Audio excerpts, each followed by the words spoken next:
I want to start today with exercise 4, going through a similar problem, and then we're going to get into more general problems, some of them, and some where we're going to be required to draw the picture. So I guess let's just jump in, and we're going to consider the same open top box that we did in example 4. So if you need to pause and look back at that one, you can.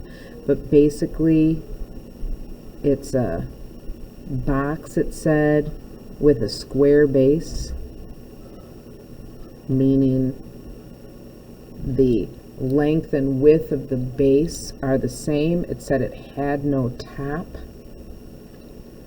So not my best drawing, but you get the gist. Because the base is square, we don't know anything about the height. So I'll call that a different variable. But the one thing that I do know about this open top box is that it's got a volume of 216 cubic inches. So x times y, so x squared y, is equal to 216 cubic inches. So y itself is 216 divided by x squared. Well, why is that important?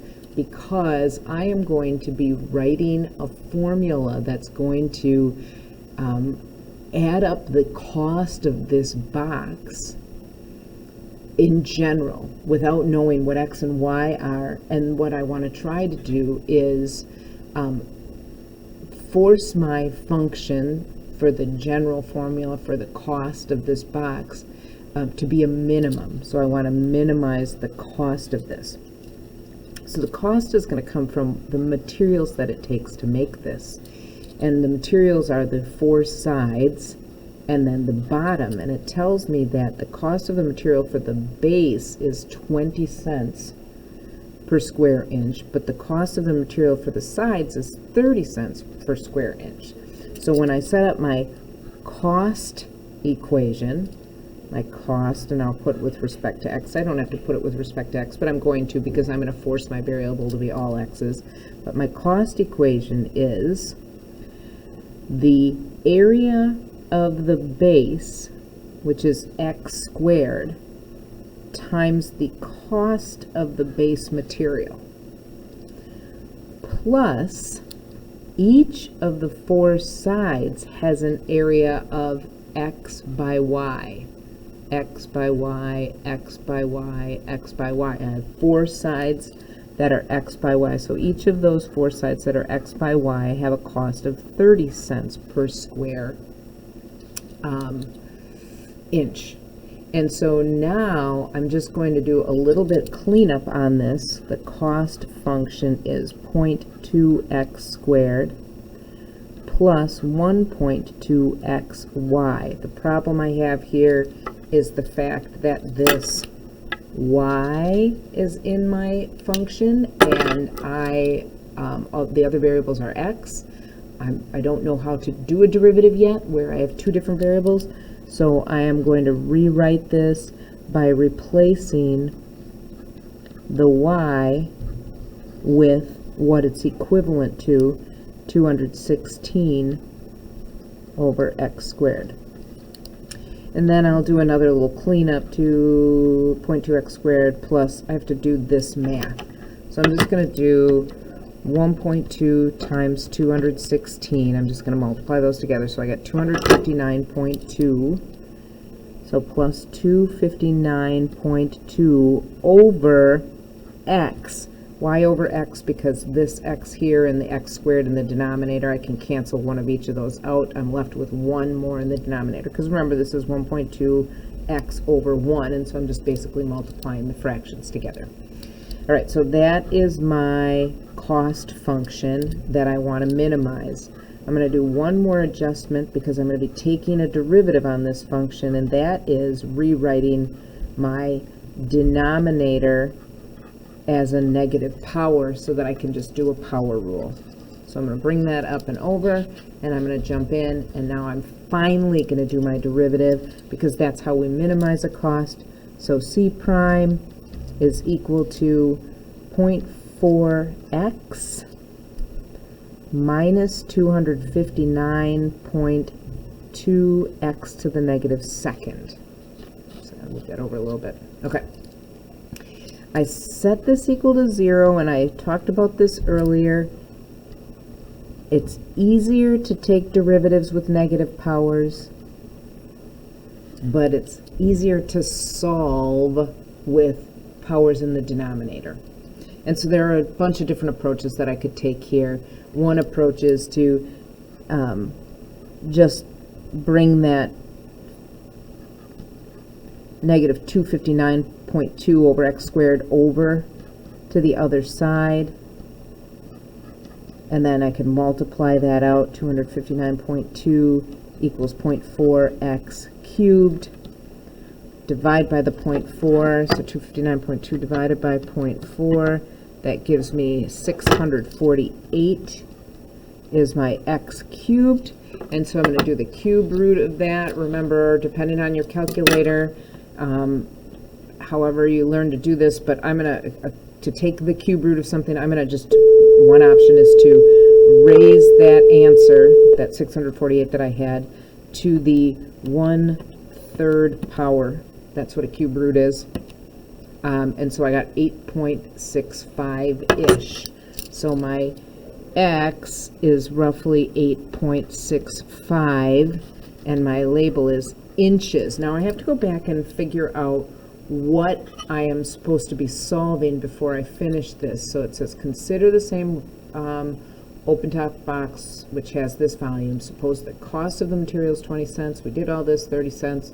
And we are trying to minimize the cost of the box. Write the cost as a function of the sides of lengths, did it, and let x be the side length and y be the height box. Well, I guess it didn't even ask me to find anything, just asked me to write it. So I did it. I guess I went over above and beyond, but maybe they want me to figure out what the dimensions are, so then I would plug this back in here and figure out what y would be so that I know the size that I have to use. Just answer the question that they ask. All right, so that was revisiting what we did in 11.1. Now I want to jump to just some more standard looking word problems, and some of them are going to be very basic. Some of them are going to be just maybe something that you saw back in your algebra days, where you're setting up a little equation here.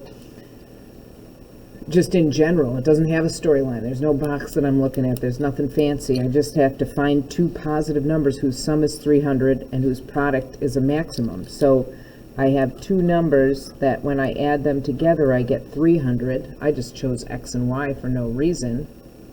But their product needs to be a maximum, so P of x, the product of the two numbers, and I am going to put it with respect to x, the product is what I am going to be optimizing. I'm going to be trying to find the max, and so the product of the two numbers, I just write it as a product. Well, again, I'm in that same predicament that I was in before. No picture I needed, but I do need this connector because I have to take a derivative to find the max or min, and I can't yet take a derivative when I have two different variables. So I'll solve for y, excuse me, and then that will go in. So my product function is x times 300 minus x, or I could rewrite my product function as 300x minus x squared. And then because I'm trying to maximize it, I'll do the derivative, now that I got it down to one variable, and set it equal to 0. And when I solve, it looks like x is 150. So if x is 150, it turns out y is also 150. So my two numbers are 150 and 150. Now, some of you might have realized that from your past days. If I have nothing more going on, I know that the largest area that I can make in a shape with a certain value that I have to meet, a sum, it would be a square. That would produce the largest area. As I get, if I did a, like a 200 by 100, I stretch that out a little bit, 200 by 100, and I end up with taking away some of the area of the shape. The 150 by 150 is going to produce the biggest So hopefully that makes a little sense. Maybe it doesn't, but that's not the important part. So let's just kind of move on. The point I was trying to make is, because I was doing nothing to these values, it makes sense to me that those two, if both of them have to be equal to each other. But when I start messing with it, like I did in this one, I have to find two positive numbers whose product is 750. So now x and y has to be 750, but for which the sum of one and 10 times the other is a minimum. Okay, so the sum of one and 10 times the other is a minimum. And so the function that I'm going to be working with, and I guess I don't really have, I could do sum of x or whatever, but the function that I'm going to be working with is the sum of 1 and 10 times the other. I could also do y plus 10x. That part doesn't matter. The point is, I can't do a derivative on this like I need to find a minimum without getting y by itself. So I'm going to solve for y, so I can plug that in, and my function is x plus 10 times 750 over x. So the function that I'm going to be minimizing is x plus 7,500 over x. Now I'll go ahead and rewrite that so that I have a negative power and I can do my derivative. So f prime is 1 plus, I meant minus 7,500 x to the negative second. I'll set that equal to 0 and solve. I'm going to put that back over x squared because that's easier for me to solve that way. I've got to move over or up here because I'm running out of space. So I will do 7500 over x squared equals 1 when I bring that over. So 7,500 is equal to x squared. Then I'll go ahead and do the square root. So second square root of 7500, just again plugging it in my calculator, and I get 86.6. So x is roughly 86.6. So the product is 750, and the sum of 1 and 10 times the other is a minimum. Got my values, 86.6. It says find the two positive numbers, so x is 86.6 and y is 750 divided by 86.6. So again, I'll go ahead and plug that in my calculator. 750 divided by 86.6, and I have 8.66 it looks like. So y is, these are roughly 8.66. So those are my two values that I am going to be working with. And double check and make sure, again, is 86.6 times 8.66 close to 750? Yeah, it's very close. Okay, so these are my final answers for that problem. Again, I have another one very similar, except for in this one, it's again real general. I don't have a garden. I don't have anything I'm growing. I don't have anything fancy. Let x and y be two positive numbers such that x plus 2y is 50 and x plus 1 and y plus 2 is a maximum. So again, I'm just going to plug it all in.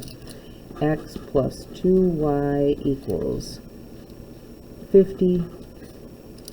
And my function that I'm going to look at is x plus 1, y plus 2. So this is where I am going to pause the video, and again, I want you to go through and do like we did. We can solve for, actually, before I have you pause the video, let's just do something a little bit differently here. If I solve for y, I'm going to end up with a fraction. If I solve for x, I can do 50 minus 2x. So let's make this function not f of x, but f of y. That's supposed to be a y there. To avoid the use of a fraction, so this is going to go in for x. So a little bit different, a little spicy, but same kind of thing. So my new function is 50 minus 2y plus 1 times y plus 2. And my function is 51 minus 2y times y plus 2. And so this is where I want you to pause the video. I'd like you to distribute that, do your derivative, set it equal to 0, and see if you can find the x and y values that we're looking for. And we'll revisit again shortly. I'm back, and I got 5.875 and 38.25 for my two numbers. And I even went and found my max. So if you need to stop and take a look at this, go ahead. If you have any questions, as always, make sure you let me know. So moving right along, we're going to get into some more story sort of storyline kind of stuff. Another one very similar to how we started off, where I've got a cost involved, and now I've got, again, I've got a scenario I'm looking at. We're going to fence in a rectangular field. So I've got a rectangular field. Here I go when I look at, here's my rectangular field. If we look at the field from above, the cost of the vertical sides are 10 feet. And the cost of the bottom is 2 feet, and the top is 7 feet. If we have $700, determine the dimensions of the field that will maximize the enclosed area. So I have to think about what I'm doing. I want a maximum area. So if I call this x by y, because that's what rectangle is, it has two dimensions, x and y, my area is what I want to maximize, and that's the product of the length and the width. But I have this constraint with money. And so again, if I'm looking at it, it says that the vertical sides are $10. So it's going to cost me 10y on each side. I'm going to get rid of that y there, 10y on each side.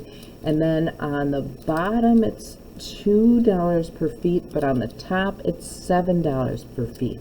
And I only have, and this is the fencing goes around the outside, so I'm talking perimeter, and I only have $700 to spend. So this is my cost function. It is 2x plus 7x plus 20y has to equal $700. So 9x plus 20y is $700. Well, again, I need to take a derivative of this, and I can't do that when I have two different variables, so I'm going to have to solve for either x or y. And in that last problem, I wanted to try and avoid a fraction, but that's not always a possibility. So in this one, I'm going to solve for y. Y is going to equal 700 minus 9x divided by 20, which I would write as 700 divided by 20 is 35 minus 9/20 x. So again, I just did 700 divided by 20 minus 9/20 x, and so this is what's going to go in for y up here. So my area is x times 35 minus 9/20 x. Not a pretty fraction, but I'm okay with it. It's not a big deal. This is 35x minus 9/20 x squared, and when I am maximizing or minimizing, I do my derivative. So I got my function, I connected it so I only have one variable, I do my derivative, 35 minus, that would be what, 9/10 x. So I multiplied by 2, so that simplified the denominator. I'll set that equal to 0 and solve. So I have 9/10 x equals 35, 9x equals 350, and so x equals, again, I'll go ahead and do my 350 divided by 9. I'm going to get an approximate 38.8 repeating, so oops.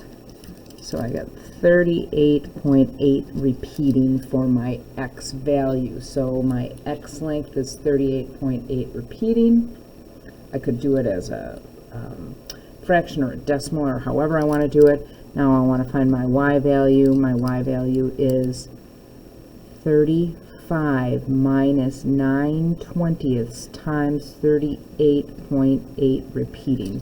So what I'm going to do is, in my calculator, I will do 35 minus 9/20 times, and then I'm just going to go 38.88888888888, or I could do it, keep it in fraction form. I could have done 359ths if I wanted to as well.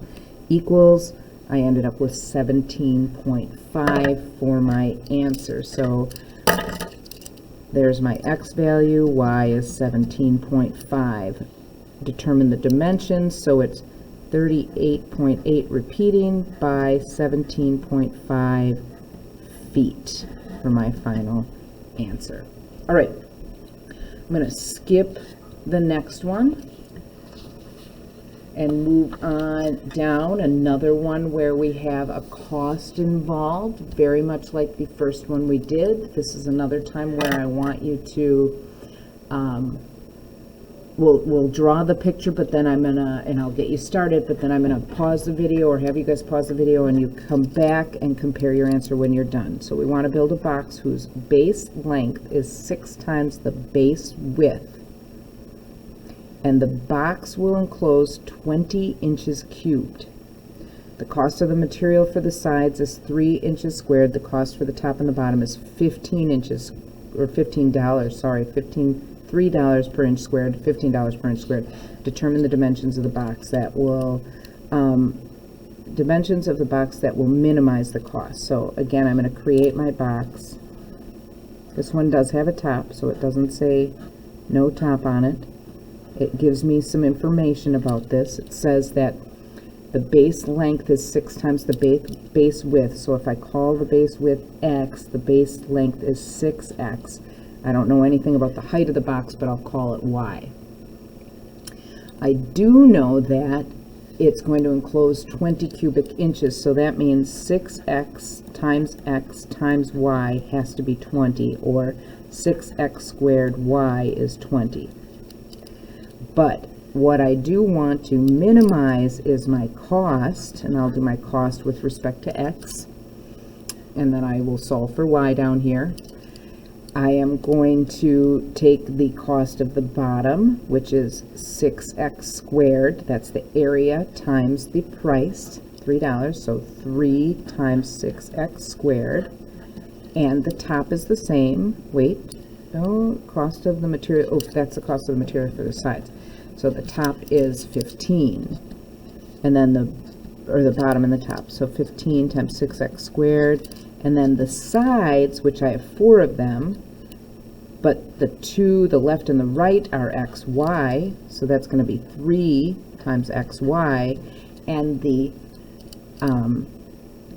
2 of those, and then the top or the front and the back, jeez, what's wrong with me, are 6xy, so that's 3 times 6xy for the front and 3 times 6xy for the back. Okay, so I have the bottom, the top, the left, the right, the front, the back. Now I'll clean that up a little bit, of course. So this is 15 times 6, I believe is 90. So 180x squared, and then plus 6xy, plus 18xy, so I've got more xy's than that, sorry. So I would do 6xy plus 18, so that's 36, 42xy. Okay, so here is where I'm going to pause. I'm going to have you solve for y, and then bring that in, do your derivative, set it equal to 0, find your dimensions. When you're done, visit me again. So that was a rough one. I got really kind of funky numbers, even to the point where I was sort of doubting myself, and I just continued on and went through and double checked and made sure everything was working. So I got 0.7299, a very small value for X, and I made sure that it was actually a min, and it was. So I did my test points. I did 0.5 in my derivative, and then I did 0.75 in my derivative. So I kept it real close to this to see if it actually was changing on both sides of that. And then I went through and found my X and my Y. It asks for the dimensions, and so remember the dimensions are that 6x by x by y. So I did the X, and then I multiplied it by 6 to get the 6x, and then I figured out the y value using the x value in that equation I had before. So not a beautiful answer, but remember that the answers aren't always perfectly beautiful. And we're going to just finish this off now with a couple of how many, how much problems. These are one of my sort of favorite types of problems. And we're doing them very, very, very basic. But when you do a how many, how much problem, how many times how much, the how many and how much, that's going to be my function. Usually we do this for like a revenue, so I'm going to call this a revenue function. Okay, so R of X. How many tickets am I going to sell and how much do they cost? How many bushels am I going to produce and how much are they going to pay? So these things can change just depending on the scenario. How many rooms am I going to rent and how much am I going to charge? I hope you get the gist. But what we're going to do is we're going to set up the scenario in terms of a how many and how much, both using the same variable. Because typically what happens is you have something like, if I raise the cost on this, I'm going to lose people buying it because the price gets too much. Or if I wait too many days before I sell something, I'm going to lose some money because the product that I'm selling maybe is going to not be as fresh. It's going to go bad. So in this case, it says a farmer can get $2 per bushel of potatoes on July 1st. And after that, the price drops by 2 cents per bushel per extra day. So on July 1st, the farmer has 80 bushels of potatoes in the field and estimates that the crop is increasing at a rate of 1 bushel per day. So he's going to increase the number of bushels, which will increase his income, except because it's after July 1st, the price that he's going to get per is dropped. So what's going to happen is there's going to be a point where this increases, the price drops too much that the increase in bushels that I have is going to end up not being helpful to me. So I'm going to set up my how many, how much. In this case, it's how many bushels and how much am I going to make. So right now I have 80 bushels, and right now, today is July 1st, and right now I can expect to get 2 cents a bushel. Nope, sorry. I can get $2 a bushel. That's what I know right now. I have 80 bushels, I can get $2 per bushel. So if I go to market today, I can get $160. But if I add, let's see, if I add 1 bushel per day, 1 bushel per day, it's going to drop 2 cents per day, where X is the number of days that the farmer waits. Okay? Number of days waits to sell, that the farmer waits to sell. So this becomes my revenue function. So my revenue function is 80 plus X times 2 minus 0.02x. And so I'm going to go ahead and multiply that all through 160, 80 times 0.02. My brain isn't working real great today, so I think that's 1.6. And then plus 2x minus 0.02x squared. And I'm going to clean that up a little. 160 plus 3.6x minus 0.02x squared, and then I'll take my derivative. So this is 3.6 minus 0.04x, which I have to set equal to 0 and solve. Oops, that's a minus. So 0.04x equals 3.6, and x equals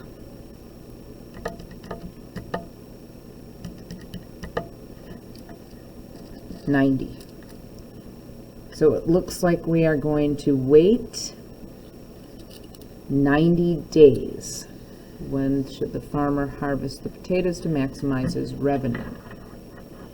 So it looks like you should wait 90 days, so 90 days after July 1st. And then you can kind of do the math, or we could just write it as 90 days after July 1st. Would be my final answer. And that seems like a little bit of a weird answer too to me. 90 seems like a really long time. So because it seems a little bizarre, I'm going to go in and double check and make sure. Well, first of all, did I do my math right? It is 80 times 0.02, 1.6 it is, and then 2 and whatever. So now I'll check my value in here. If I try something like 0, it's going to come out positive. But if I try 91, so 3.6 minus 0.04 times 91, I do end up with a negative, so looks like it worked out all right to me.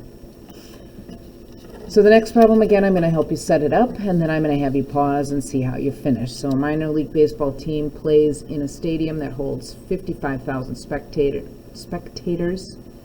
With ticket prices at $10, the average attendance has been 27,000, so much less than the place holds. A market survey showed that for each 10-cent decrease in ticket price, then they're going to increase by 300 patrons that will come, spectators that will come. So how should they set the ticket price?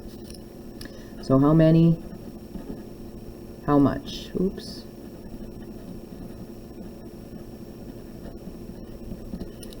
How many tickets? Currently I'm getting 27,000. How much am I charging? Currently I'm charging $10. If I drop this price 10 cents, not just once, but repeatedly, I should increase the number of people that show up by 300 each time I drop that. So X is the number of 10-cent decreases. And so my revenue function is how many? 27000 plus 300x times 10 minus 0.10x. And this is where I'll have you pause, and you can go through and make sure you answer your question correctly, and then revisit me shortly. I'm back again. Hopefully you did all right. I ended up with 5, so it's 5 10-cent decreases, but the real answer was what should they set the ticket price at? And so I did 10 minus 0.1 times 5, so 10 minus 50 cents, and I got $9.50. So your job tonight is to finish up that homework in the packet, and then, like I told you in class the other day, we're going to have a little quiz. It's a short quiz, and I'll put 5 different types of problems, each of each of the different 5 that we have here, and then you can select 2 to do. And that will be in class tomorrow. So let me know if you have questions. Come with lots of questions, and I'll see you soon.